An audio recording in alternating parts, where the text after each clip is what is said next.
While firefighters were able to get the black knoll fire contained, the National Interagency Fire Center is preparing for a lot of fire activity this summer, raising its preparedness level to 4 on a scale of 1 to 5. The center says this is only the 4th time in the last 20 years the nation has reached this level in June.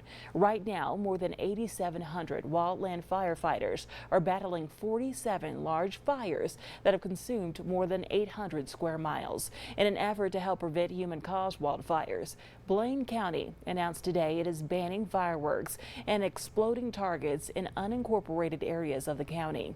The ban comes the same day the Haley City Council voted to ban fireworks due to drought conditions.